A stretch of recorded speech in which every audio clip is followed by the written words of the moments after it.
محمد اللهم انفعنا بما علمتنا وعلمنا ما ينفعنا وزدنا علما وبارك لنا في علمنا وارزقنا الإخلاص في القول والعمل كاملا وعلما نافعا لا يحصى وتوفيقا لا ينسى وصحة ويقين وعافية. اللهم افتح لنا كل خير. اللهم اكفنا بحلالك عن حرامك واغننا بفضلك عمن سواك. آمين يا رب العالمين. Alhamdulillah kaum muslimin rahimani wa rahimakumullah. Kita lanjutkan pengajian kitab Matan Abi Syuja' atau Matan Taqrib, dan ini adalah majlis yang terakhir untuk kitab ini karena kita sudah sampai pada bagian terakhir, yaitu Kitabul Itqi, kitab tentang memerdekakan budak. Kaum muslimin rahimani wa rahimakumullah, ketahuilah bahwa perbudakan sekarang sudah tidak ada. Sudah tidak ada lagi jual beli budak. Tetapi hukum perbudakan ini belum terhapus. Maka kalau Allah Subhanahu wa taala mentakdirkan kekalahan Israel pada pertempuran dengan orang-orang muslim di Palestina saat ini, maka berhak itu tawanan perang dari orang-orang Israel itu untuk dijadikan sebagai budak sehingga bisa diperjualbelikan. Maka budak itu hukumnya adalah sebagaimana barang dagangan, yaitu boleh untuk diperjualbelikan. Karena itu meskipun sudah jarang perbudakan pada masa sekarang atau sudah tidak ada, maka tetap harus kita pelajari karena ini hukumnya masih berlaku sampai dengan nanti hari kiamat. Kenapa tentang memerdekakan budak ini ditulis terakhir oleh para ulama kitab fikih termasuk dalam kitab ini? Kenapa di bagian akhir? Mereka melakukan ini dengan sengaja dalam rangka tafaulan. Tafaulan itu berharap yang baik dari sesuatu yang kita lakukan. Dengan kita membahas pemerdekaan budak pada bagian akhir dari kitab ini, maka kita berharap nanti kita akan ditutup oleh Allah Subhanahu wa taala kehidupan kita, yaitu dengan husnul khatimah, sehingga kita juga dibebaskan dari nerakanya Allah Subhanahu wa taala. Mudah-mudahan semua kita mendapatkan husnul khatimah. Amin ya rabbal alamin. Beliau mengatakan wa yasihhu, dan sah al-itqu, memerdekakan budak, min kulli malikin, dari setiap orang yang memiliki, jaizit tasarruf, yang boleh berbuat, fi milkihi, terhadap barang yang dia miliki. Jadi maksudnya siapa yang sah untuk memerdekakan budak? Yang sah untuk memerdekakan budak adalah siapapun yang dia itu memiliki budak tersebut dan dia boleh untuk berbuat sesuatu terhadap barang miliknya. Apakah ada orang yang tidak boleh berbuat sesuatu terhadap barang miliknya? Ada. Anak kecil yang belum balik itu tidak boleh memperjualbelikan barang milik dia. Misalnya ada seorang anak usia 5 tahun dapat warisan 1 miliar dari orang tuanya yang wafat. Bolehkah dia melakukan sesuatu terhadap uang 1 miliar tadi? Nggak boleh. Dia wakafkan untuk masjid ini supaya lebih luas, supaya lebih tinggi. Oh, nggak bisa. Nggak boleh, nggak sah. Kemudian wayaqa'u, dan terjadilah memerdekakan budak itu bisorihil itqi, dengan kalimat yang jelas memerdekakan budak, wal kinayah, atau kalimat kinayah, kalimat yang tidak jelas, ma'an niyah, jika disertai dengan niat. Jadi maksudnya terjadinya memerdekakan budak itu bisa dengan salah satu dari dua cara. Cara yang pertama, bisorihil itq, dengan kalimat yang jelas-jelas menunjukkan arti dia memerdekakan budak. Misalnya seseorang mengatakan, a'taqtuka, saya memerdekakan kamu, wahai budakku. Ini jelas. Kata-kata memerdekakan itu semua orang paham. Maksudnya budak jadi bebas. Cara yang kedua adalah dengan menggunakan kata-kata kinayah, yaitu kata-kata yang tidak jelas, tetapi niatan hatinya adalah saya merdekakan kamu. Maka kata-kata kinayah ini, kalau tidak diniati memerdekakan budak, ini tidak terjadi pemerdekakan budak. Tapi kalau diniati dalam hati, maksud saya memerdekakan budak, maka terjadi memerdekakan budak. Contohnya, seseorang mengatakan kepada budaknya, ilhab, pergilah kamu. Imam Bukhari pernah, Pak, dibikin marah oleh budaknya. Imam Bukhari kan lagi nulis, gitu. Ulama kan kerjaannya nulis. Kemudian tintanya ini disandung oleh budaknya. Marah Imam Bukhari.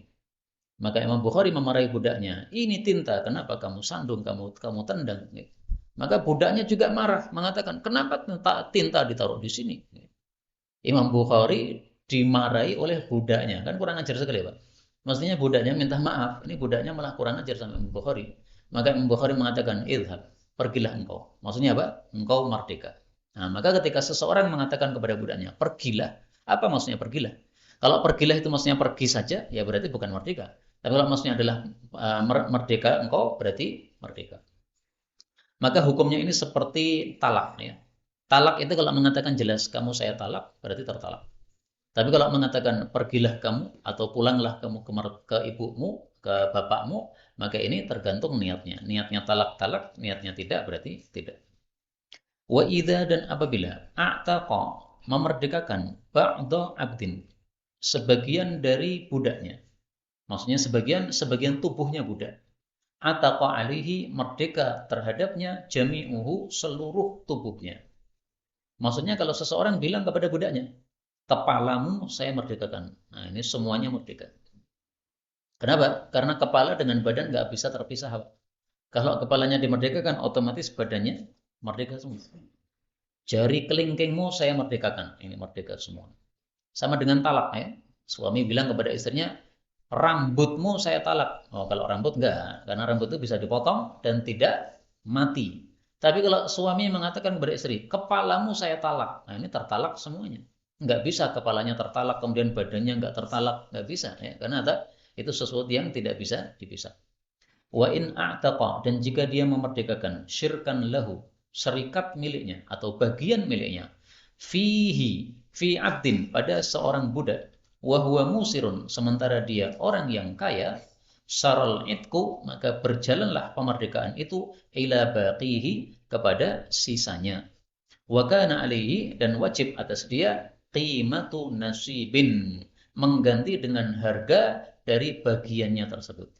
Maksudnya gini, seandainya ada satu budak milik dua orang, milik saya sama adik saya. Kemudian saya mengatakan, saya merdekakan bagian saya terhadap budak ini. Berarti kan merdeka separuh kan? Nah, kalau saya adalah orang yang kaya, maka Islam memberikan syariat, berarti budak ini semuanya merdeka. Terus separuh harga yang milik adik saya tadi, wajib saya bayar kepada adik saya. Dan harganya harus yang sepadan. Jangan dimahalkan, jangan dimurahkan. Adik saya berapa mendapatnya? Ya nilainya budak berapa? Ini budaknya 200 juta, berarti bagian dia 100 juta. Saya bayar kepadanya 100 juta. Itu kalau musir, itu kalau saya kaya. Tapi kalau saya tidak musir, saya tidak kaya, maka tentu saja saya tidak dibebani oleh Allah untuk membayar 100 juta tadi kepada adik saya.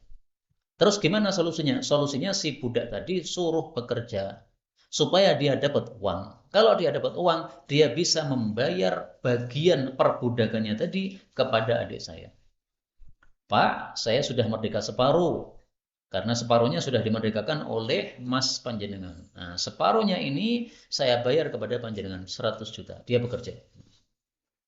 Kemudian waman malaka, dan barang siapa yang memiliki, maksudnya memiliki sebagai budak, wahidan seseorang min walidayhi, dari dua orang tuanya, au mauludaihi, atau anaknya, ataqa alaihi, maka menjadi merdeka atasnya.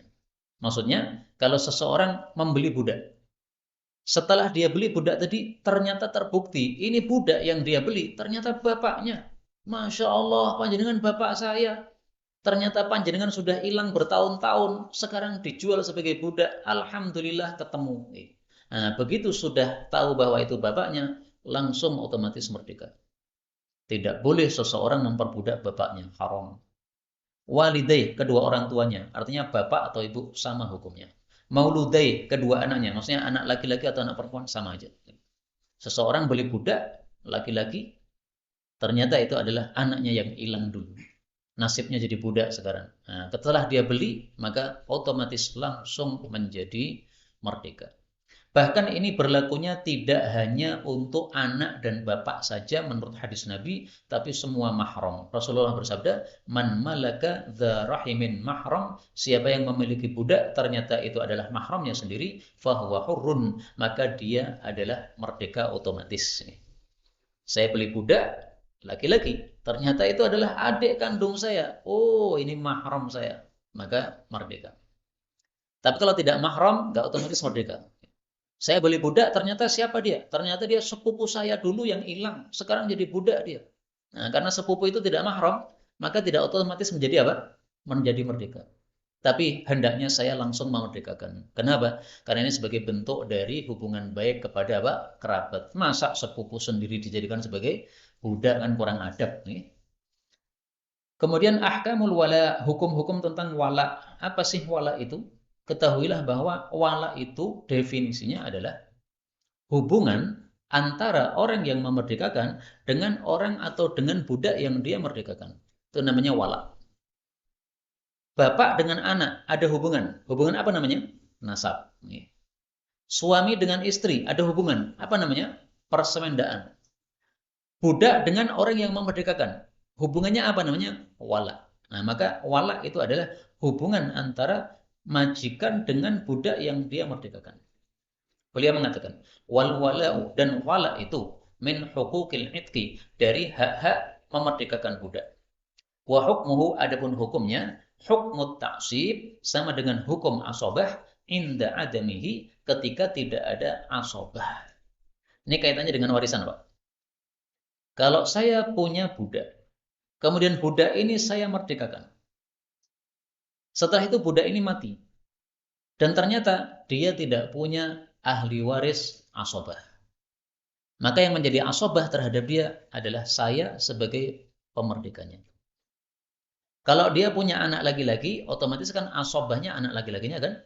Maka bagian warisan sudah dikasih kepada ahlinya masing-masing, masih sisa. Nah, sisanya itu diberikan kepada anaknya, karena sebagai asobah. Tapi kalau ternyata dia nggak punya anak, nggak punya istri, nggak punya bapak, nggak punya ibu. Dia orang Israel, perempuan, budak saya. Setelah saya merdekakan, dia mati.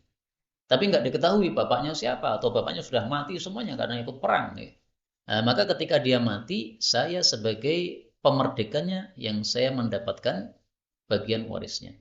Maka orang yang memerdekakan budak dapat warisan dari orang yang sudah dia merdekakan dengan syarat tidak ada ahli warisnya. Yang menjadi apa? Asobahnya. Kemudian, wayantaqilu, dan berpindahlah al-wala'u, wala itu anil mu'tik, dari orang yang memerdekakan, ila dzukur, kepada laki-laki saja, min asobatihi, dari asobahnya. Jadi saya memerdekakan budak saya tadi, yang wanita Israel tadi. Ternyata saya mati duluan. Maka wala milik saya ini pindah kepada siapa? Pindah kepada laki-laki asobah saya. Berarti pindah kepada anak saya. Kalau anak saya mati, berarti nanti pindah kepada bapak saya. Sesuai urutan.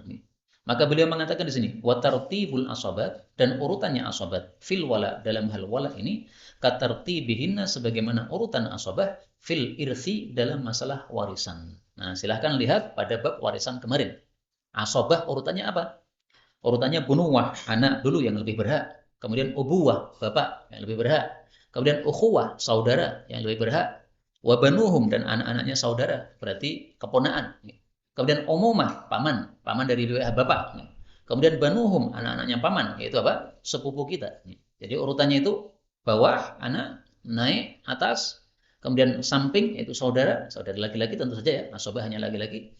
Kemudian anaknya saudara alias keponakan kita, kemudian paman, kemudian anaknya paman yaitu sepupu kita. Itu urutannya. Wala yajuz, tidak boleh bai'ul wala, menjual wala, wala hibatuh, tidak juga memberikan wala. Enggak boleh. Sama dengan nasab, Pak. Nasab diperjualbelikan enggak boleh. Saya pesek gini, pengen dijadikan Habib. Maka saya beli nasab Habib kepada Habib Rizik. Habib Rizik, saya beli nasab. Berapa harganya? 1 miliar. Saya bayar 1 miliar. Kemudian saya dipanggil Habib. Oh, enggak boleh. Haram. Berarti kamu menasabkan diri kepada Nabi, padahal kamu bukan keturunan Nabi Muhammad SAW. Wah, saya pengen keturunan Nabi itu. Kalau kamu pengen keturunan Nabi, ketahuilah bahwa semua manusia yang ada sekarang ini keturunan Nabi Nuh alaihi salatu wassalam. Karena ketika Nabi Nuh alaihi salatu wassalam dikirimi oleh Allah banjir, maka waktu itu semua yang hidup di atas muka bumi yang kafir sudah mati semuanya. Yang tersisa hidup adalah Nabi Nuh dan juga rekan-rekannya kaum muslimin bersama Nabi Nuh alaihi salatu wassalam. Maka yakin pasti semua kita itu adalah keturunan dari Nabi Nuh atau keturunan dari apa? Teman-temannya Nabi Nuh tadi alaihi salatu wassalam. Kemudian ahkamut tadbir, hukum-hukum tadbir. Apa itu tadbir?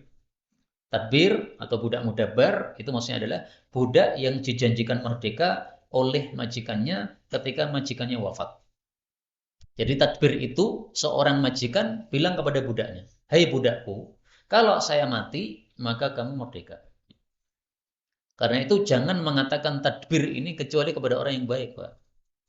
Karena kalau budak yang jelek diberikan tadbir, itu malah dia nanti berusaha supaya membunuh kita. Pernah kejadian, Aisyah itu punya budak perempuan. Terus budaknya itu meracuni Aisyah. Orang ajar banget nih. Oh, bukan meracuni, menyihir Aisyah. Ternyata setelah Aisyah diberitahu bahwasanya yang menyihir adalah budaknya sendiri, gara-gara budaknya itu sudah ditadbir oleh Aisyah, budaknya pengen Aisyah segera mati, sehingga segera dia bisa apa? Merdeka. Maka Aisyah malah marah kepada dia. Aisyah kemudian mengatakan, kamu saya jual sekarang. Dan ini menunjukkan bolehnya budak yang sebenarnya kita tadbir, kita batalkan tadbirnya, kita jual. Nggak apa-apa. Ya. Ada sebab maupun tidak ada sebab, nggak apa-apa. Kita baca hukum-hukumnya.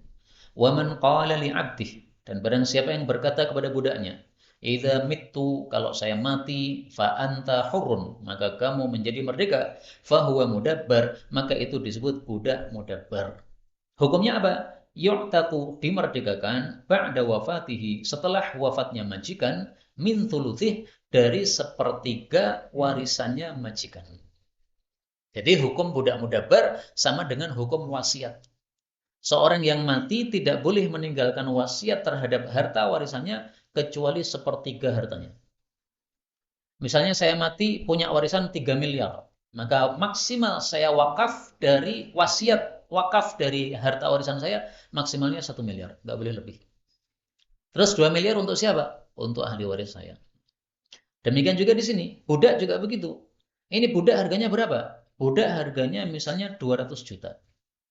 Ternyata orang yang punya yang mati yang punya budak ini ternyata uangnya itu warisannya ternyata totalnya itu adalah misalnya 1.000 juta atau 1 miliar. Nah, maka kalau uangnya 1 miliar, kekayaannya 1 miliar, maka budak ini boleh dibebaskan karena harganya cuma 200 juta. 200 juta itu belum mencapai sepertiga dari 1 miliar. Bagaimana kalau misalnya dia warisannya cuma 400 juta saja? 400 juta yaitu 200 juta berupa uang, 200 juta berupa budak. Maka tidak boleh budak ini dimerdekakan. Kenapa? Karena kalau dimerdekakan total berarti dia sudah mengambil lebih dari sepertiga. Terus gimana? Ya merdekanya cuma sepertiga dari harta tadi. Hartanya misalnya 400 nih atau 300 juta supaya gampang ya. Hartanya 300 juta, 100 juta uang, 200 juta ini berupa budak. Nah, maka berarti budaknya semerdeka separuh. Karena separuh ini adalah harga dari sepertiga total harta warisannya. Kemudian, wa yajuzu lahu, dan boleh bagi majikan ayyabi'ahu, untuk menjual budak tadi fi hali hayatihi, pada kondisi masih hidupnya si majikan. Nah, seperti yang dilakukan Aisyah tadi. Aisyah marah kepada budaknya, gara-gara budaknya menyihir dia, maka dijual oleh Aisyah, dan bahkan konon itu dijual kepada orang yang kerem, Pak. Gen kapok nih, yang nakal, saya jual kepada orang kerem supaya kamu tidak berani berbuat kurang ajar. Karena kalau dijual kepada orang yang baik hati, nanti dia akan apa? Berbuat kurang ajar lagi. Wa yabtulu tadbiruhu, dan menjadi batallah tadbir yang sudah dia rencanakan tadi. Kalau sudah dijual berarti otomatis dia tidak menjadi budak mudabbar lagi. Wa hukmul mudabbar, dan hukumnya budak mudabbar fi hali hayati sayyid, pada waktu masih hidupnya majikan, hukmul abdil qin, seperti hukumnya budak murni. Jadi hukum-hukum budak murni berlaku untuk hukum budak mudabbar ini. 100% berlaku. Apapun yang berlaku pada hukum budak murni, maka berlaku pada hukum budak mudabbar. Misalnya, budak murni itu tidak wajib untuk sholat Jumat. Nah, berarti budak mudabbar ini juga tidak wajib untuk sholat Jumat. Kenapa? Karena dia masih taat, masih wajib taat kepada majikannya. Nah, sehingga tidak ada kewajiban untuk Jumatan. Kemudian ahkamul kitabah, hukum-hukum budak mukatab. Budak mukatab itu definisinya adalah seorang budak yang ingin memerdekakan dirinya sendiri dengan cara dia membayar kepada majikannya nilai harga dirinya. Jadi dirinya misalnya berapa harganya? Oh, kamu itu kalau dijual 200 juta. Nah, berarti dia kumpulkan 200 juta bayar kepada majikan. Itu namanya apa? Budak mukatab. Budak mukatab ini ada disebutkan dalam Al-Quran. Nanti silahkan ya dilihat dalam Quran, karena ada dalam Al-Quran. Yaitu pada surat An-Nur ayat 33. Walladzina yabtaghunal kitab. Dan budak-budak yang mencari kitabah. Maksudnya ingin memerdekakan dirinya sendiri. Mimma malakat aimanukum, dari budak-budak kalian. Fakatibuhum, maka lakukanlah mukatab kepada mereka in alimtum fihim khaira, dengan syarat kalian mengetahui pada mereka ada kebaikan. Ini orangnya baik, yang kira-kira akan jujur, akan betul-betul melunasi kewajiban dia, membayar harga dia, silahkan. Tapi kalau orangnya nggak baik, nggak usah. Pak, saya mau mukatab, Pak. Kamu itu sukanya bohong saja kok mau mukatab. Nanti kamu paling nipu saya. Kamu paling satu hari sekali bayar, habis itu kamu minggat. Enggak, saya enggak mau memberikan kamu mukatab. Wal kitabah, dan hukum mukatab ini al mustahabbah yang disunnahkan ini, idza sa'alahal 'abd, apabila si budak meminta, wa kana ma'munan, dan adalah dia itu orang yang terpercaya, muktasiban, bisa bekerja. Berarti syaratnya dua ya. Pertama syaratnya dia makmun, orangnya terpercaya. Itulah yang dimaksud dalam Al-Qur'an tadi ya. Makmun itu apa?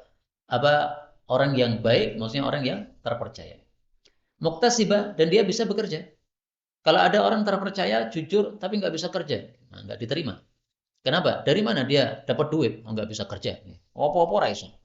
Ngerjain apapun nggak bisa. Cari duit nggak bisa. Bisanya menerima, ngatung saja. Nggak.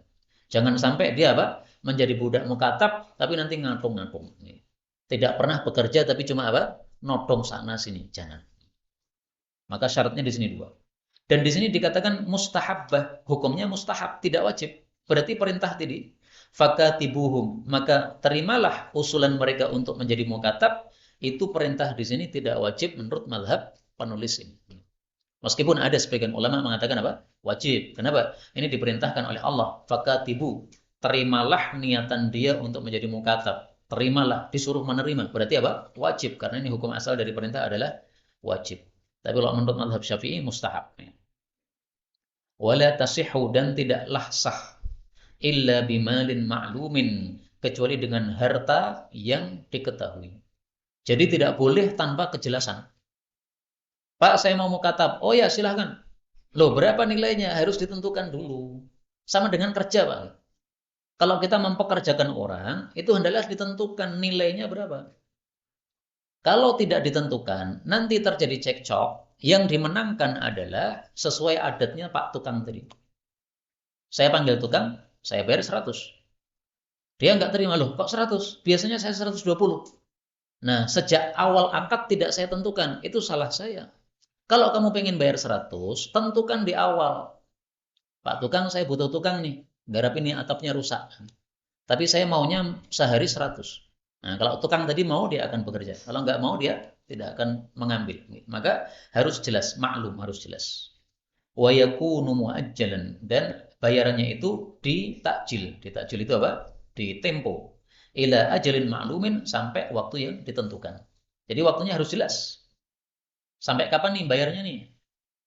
Nilainya berapa saya nih? Saya ini kamu itu 200 juta. Nah, 200 juta dibayar, dicicil sampai kapan? Harus jelas. 1 tahun, 2 tahun, atau berapa? Atau 9 tahun, sesuai dengan kesepakatan. Aqalluhu, minimalnya najmani, 2 kali pembayaran. Jadi tidak boleh 1 kali pembayaran. Kenapa? Itu memberatkan si budak tadi. Maka minimalnya 2. Nggih. Adapun lebih dari 2 silahkan. Ya, tapi minimalnya 2. Wahya dan hukumnya ini min jihatil sayyid dari sisi majikan lazimatun adalah lazim, maksudnya harus, tidak boleh dibatalkan. Wa min jihatil mukatab, tapi dari sisi si budaknya sendiri jaizatun, hukumnya boleh. Maksudnya boleh gimana? Falahu fasquha, maka dia boleh untuk membatalkan mukatabah ini mata sya'a, kapan saja dia mau. Jadi maksudnya gini, ketika budak saya ini sudah menjadi budak mukatab, maka saya sebagai majikan tidak boleh membatalkan. Kenapa? Saya sudah terlanjur mengizinkan dia. Baik, kamu saya terima sebagai budak mukatab. Maka saya tidak boleh membatalkan. Kalau saya membatalkan gimana? Berarti saya menyelisih janji. Om sudah mau kok kemudian dibatalkan. Itu sama dengan kita memberi seseorang, habis kita beri kemudian kita tarik kembali. Tapi kalau si budaknya sendiri malah boleh. Pak, saya ternyata keberatan bayar 200 juta. Ya. Ternyata saya mengumpulkan 200 juta itu susah sekali. Saya dulu bayangkan gampang. Ternyata susah. Udah batal, Pak. Terus gimana? Saya mau jadi budak normal lagi. Oh ya udah, nggak apa-apa. Lah bedanya apa? Antara dia budak normal dengan budak mukatab. Kalau budak normal, maka saya sebagai majikan wajib kasih dia makan. Tapi kalau budak mukatab, saya sudah tidak wajib memberikan dia makan. Maka sebagai ganti dari dia menjadi budak saya, yaitu bekerja untuk saya wajib ngasih makan. Kayak anak sama istri itu ya. Maka anak taat kepada orang tua, istri taat kepada suami, wajib suami kasih nafkah, kasih makan. Kemudian, walil mukatab, dan bagi budak mukatab, at-tasarruf, dia boleh untuk berbuat fima fi yadihi, pada apa yang ada di tangannya, minal mali, berupa harta. Nah, maka budak mukatab berarti beda dengan budak normal. Kalau budak murni, budak normal, dia tidak boleh untuk melakukan sesuatu terhadap harta yang dia pegang. Kenapa? Hartanya budak normal itu adalah sama dengan hartanya si majikan. Ada budak di jalan, saya kasih duit. Nih, saya kasih duit 100 ribu. 100 ribu itu bukan milik dia. Tapi milik siapa? Milik budaknya. Kok budaknya? Milik majikannya. Kenapa? Karena budak itu tidak memiliki dirinya sendiri. Kalau dirinya sendiri saja dia tidak memiliki, apalagi harta. Lebih tidak memiliki lagi. Wajibu dan wajib ala sayyid bagi majikan ayyadha'a anhu untuk mengurangi terhadapnya min malil kitabah dari harta mukatabah yang harus dibayarkan ma yasta'inu bihi apa yang dia bisa membantu dengannya ala ada'i nujumil kitabah untuk menunaikan pembayaran mukatabah tadi. Jadi saya sebagai majikan wajib membantu. Hargamu berapa? 200 juta. Nah, kamu bayar. Nih saya bantu 10 juta. Boleh membantu 10 juta, boleh membantu 20 juta. Berapa persen terserah. Yang penting membantu. Yang yasta'in, yang dia bisa membantu dia untuk menyelesaikan mukatabahnya tadi. Dalilnya apa? Bahwasanya itu wajib. Allah mengatakan, wa atuhum, berikanlah kepada budak mukatab min malillah, dari hartanya Allah, alladzi atakum, yang Allah berikan kepada kalian. Nah, di sini atuhum, berikanlah kepada mereka, wajib. Jadi agak lucu ya memang ya. Fakatibuhum, ini hukumnya sunnah, tapi wa atuhum, ini hukumnya apa? Wajib. Ya, ini dalam mazhab yang dipilih oleh penulis kitab ini. Kemudian, wala yu'taq, dan tidak menjadi merdeka illa kecuali biadai, dengan membayarkan jami'il mal, seluruh harta. Artinya, budak mukatab ini selama belum lunas, meskipun cuma kurang 100 ribu dari 200 juta, tetap dia masih budak. Kalau sudah lunas, baru dia sudah merdeka. Maka dalam hal ini tidak ada yang terzalimi. Si budak tidak terzalimi, boleh dia meminta kepada majikannya untuk menjadi merdeka, boleh. Si majikan tidak terzalimi, sehingga kesepakatan harga harus dibayar lunas total, nggak boleh dikurangi. Dikurangi dosa. Kita lanjutkan. Terakhir nih. Masih siap tak Bang? Terakhir insya Allah. Ahkamu hukum-hukum ummahatil aulad, ummul walad. Apa itu ummul walad? Ummul walad adalah budak perempuan yang dikumpuli oleh majikannya. Setelah itu majikannya menyebabkan si perempuan tadi hamil. Contohnya siapa? Maria, budaknya Nabi Muhammad SAW. Dikumpuli oleh Rasulullah, akhirnya hamil, melahirkan anak, yaitu Ibrahim, putra Nabi SAW. Itu namanya Ummul Walad. Hukumnya apa? Wa idza asaba, dan apabila mengumpuli as-sayyid, seorang majikan, amatahu, budak perempuannya, fawada'at, lalu dia melahirkan, ma tabayyana fihi, sesuatu yang jelas padanya, syai'un, sesuatu, min khalqi Adam, dari bentuk manusia. Haruma alaihi, haram baginya, bai'uha, menjual budak tadi, warahnuha, dan menggadaikan budak tadi, wahibatuha, dan memberikan budak tadi. Jadi maksudnya, kalau saya sudah kumpuli budak perempuan saya, dan kemudian hamil. Setelah hamil, mengeluarkan atau melahirkan sesuatu yang ada rupa manusia. Jadi tidak harus betul-betul melahirkan bayi yang sehat, nggak harus. Ketika keguguran, tapi yang keluar itu adalah sesuatu yang sudah ada tanda manusia padanya. Ada jari misalnya, atau ada wajah misalnya. Bukan hanya sekedar segumpal darah, atau apa istilahnya, flek. Bukan hanya flek saja, tapi yang keluar sudah ada bentuk manusia, maka itu sudah sah menjadi ummul walad. Meskipun yang keluar baru daging, belum bentuk manusia resmi, tapi sudah ada tanda-tandanya manusia. Sudah ada jari-jarinya misalnya. Maka itu sudah sah menjadi ummul walad. Kalau sudah sah menjadi ummul walad, maka tidak boleh saya lakukan 3. Saya jual, nggak boleh. Kenapa kok tidak boleh? Karena budak yang seperti itu nanti menjadi merdeka otomatis ketika saya mati. Sehingga sudah tidak boleh saya jual. Saya gadaikan, nggak boleh. Kenapa? Karena barang gadaian itu akhirnya nanti harus dijual kalau tidak bisa melunasi utang. Saya utang kepada seorang, gadaikan laptop. Berarti laptop ini nanti akan dijual ketika saya nggak bisa melunasi utang. Maka karena gadai seperti itu hukumnya, maka budak ini tidak boleh digadaikan. Karena itu ringkasnya, hukum menjual hampir mirip atau mirip dengan hukum menggadaikan. Saya ulangi lagi, hukum menjual sama dengan hukum apa? Menggadaikan. Maka sesuatu yang tidak boleh kita jual, berarti tidak boleh juga kita gadaikan. Jelas nih?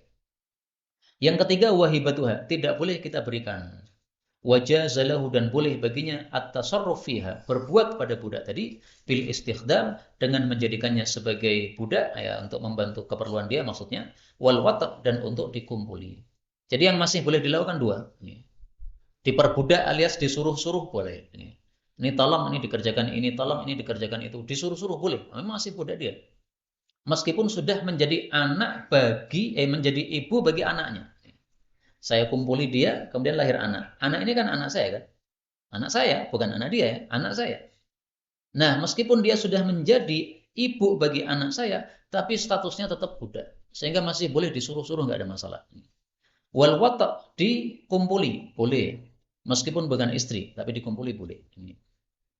Kemudian wa idza mata sayyid, kalau sudah mati si majikan, maka ataqat, dia menjadi merdeka min ra'si malihi, dari seluruh dari hartanya. Qabla tuyuni, sebelum hutang-hutang, wal wasaya, dan wasiat-wasiat. Artinya gini, artinya budak ummul walad ini ketika majikannya mati, maka tidak peduli hartanya berapapun, pokoknya dia otomatis merdeka. Anggaplah dia punya kekayaan cuma satu tadi, budak tadi. Nggak punya harta yang lain selain budak. Tetap dia merdeka. Tidak sama dengan budak mudabar tadi ya. Kalau budak mudabar hanya boleh 1/3 dari warisannya. Tapi kalau ini total warisan. Bahkan didahulukan daripada membayar utang dan wasiat. Sehingga kalau saya mati, punya budak ummul walad, maka ini merdekakan dulu. Jangan digunakan untuk membayar utang. Seandainya saya punya utang. Nggak boleh. Jangan diwasiatkan, nggak bisa. Wa waladuha, adapun anaknya si ummul walad, min ghairihi, dari selain majikannya, bimanzilatiha, kedudukannya sama dengan ibunya. Contohnya gini Pak, saya punya budak perempuan, dinikahi oleh orang. Kemudian orang ini hubungan dengan budak tadi, punya anak. Setelah punya anak, kemudian dia ceraikan budak saya ini. Karena sudah diceraikan, akhirnya saya sendiri yang mengumpuli budak saya tadi. Setelah saya kumpuli, budak saya ini hamil melahirkan anak juga. Maka ketika saya mati, otomatis budak saya ini menjadi merdeka, terus anaknya dari suami pertama tadi juga merdeka. Itulah makna anaknya dari selain majikan sama dengan ibunya, alias menjadi merdeka. Asalnya tadi budak, tapi hukumnya ikut ibunya. At-tabi tabi, karena pengikut itu hukumnya mengikuti kepada induknya. Waman asaba amata ghairihi, dan barang siapa yang mengumpuli budaknya orang lain binikahin, dengan nikah, fal walad minha, maka anak yang lahir darinya mamlukun li sayyidiha, menjadi budak untuk majikannya si perempuan tadi. Maksudnya gini, saya kalau punya budak perempuan, tapi saya tidak mengumpuli, tapi dinikahi oleh orang lain. Setelah dinikahi oleh orang lain, kemudian lahir anak. Anak ini tidak menjadi milik si bapak, tapi menjadi milik saya sebagai majikan. Karena itu dalam Islam dilarang menikahi budak. Kenapa? Karena kita kalau menikahi budak, anak yang lahir dari pernikahan kita dengan budak tadi bukan milik saya, bukan milik kita, tapi miliknya si majikannya budak. Rugi tau nggak? Sudah ngumpuli, sudah membayar mahar, tapi malah kita tidak dapat hasil. Dilarang dalam Islam. Kecuali kalau terpaksa. Saya khawatir zina kalau tidak nikah. Tapi mahar untuk orang merdeka saya nggak punya duitnya. Saya duitnya sedikit, bisanya untuk membayar mahar budak. Ya sudah, terpaksa nggak apa-apa. Tapi nggak terpaksa nggak boleh. Kemudian wa in asabaha, kalau dia mengumpuli budak perempuan bisyubhatin, bukan dengan nikah tapi dengan syubhat, fawaladuhu minha, maka anaknya dari budak tadi hurrun, adalah merdeka. Wa alaihi, dan wajib bagi dia qimatuhu, membayar harganya lisayyid, kepada majikan. Contohnya gini, Pak. Saya punya budak perempuan, istri saya juga punya budak perempuan. Suatu malam saya ngumpuli budak saya. Ternyata terbukti setelah selesai kumpul, itu bukan budak saya, itu budaknya istri saya. Atau contoh yang lain, ya. Misalnya saya punya istri, kemudian ada budak miliknya teman saya yang waktu itu bersama majikannya bermalam di rumah saya. Pas malam hari saya ingin mengumpuli istri saya. Saya kira itu istri saya, ternyata itu adalah budaknya teman saya tadi. Nah, setelah saya kumpuli, qadarullah, hamil dia. Maka anak yang lahir ini adalah menjadi milik saya.